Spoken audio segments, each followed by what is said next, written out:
ଆଉ ହଉଛି ତା ସାଙ୍ଗର ଗୋଟେ ବ୍ରତ ଘର ଅଛି ସେଠିକି ଯିବ।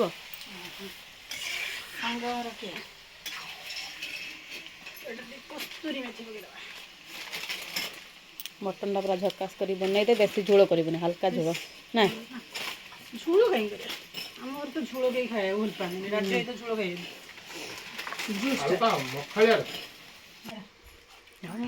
କାଟିଲୁ କଂସାରେ ରଖିଲୁନି, ଦେଲୁନି ଗୋଟେ କଂସା ଦେଇ।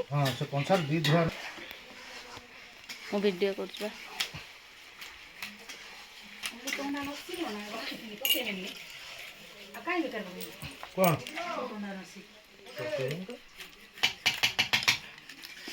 ମୁଣ୍ଡଟା ବଞ୍ଚିଛି, ହଲ ହଲ ହଉଛି।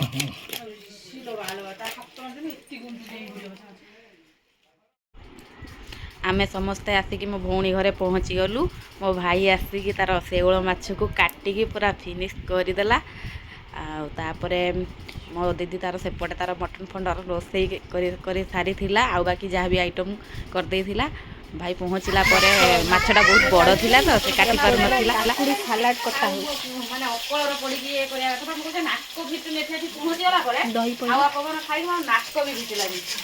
କଥା ହଉ ଭଜା ଖାଲି ମାଛ ଭଜା କେତେ ବାଟ ଗଲା? ମାଛ ଭଜା ଚାଲିଛି ଆଉ ଗୋଟେ ଥର ଭାଜି ଦେଇଛି, ଆଉ ଏଇ ତ ପକେଇଛି, ଆଉ ଏଇଠି ଅଛି। କ'ଣ କରିବା, ଟିକେ ଭଉଣୀ ଘର ଆସିକି ଟିକେ ହେଲ୍ପ କରାହେଉଛି। ଦେଇ ଏକୁଟିଆ, ଦେଇ ଯା ନାହିଁ ତ ଘୋରି ଯାଇଛି। ଆଉ ଦେଇ ତାର ସେପଟେ କରୁଛି, ମଟନ୍ କରିସାରିଲାଣି। ମୁଁ ଏପଟେ ମାଛ ଭାଜୁଛି ଆଉ।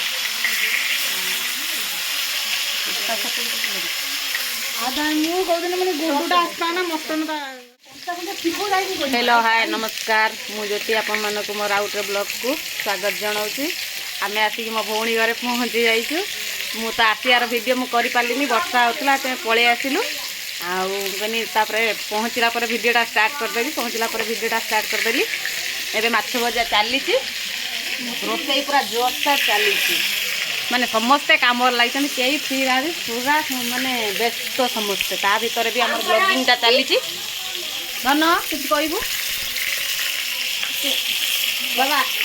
ଇଏ ମୋର ଭଉଣୀ ପୁଅ କୃଷ୍ଣା, ହାଏ କର। ଆଉ ଇଏ ମୋ ଭାଇ ପୁଅ ରାଜନ, ହାଏ ହାଏ କର। ଅନ୍ଧାର ଦେଖାଉନି, ଲାଇଟ୍ ପଡ଼ୁନି ସେଠିକି।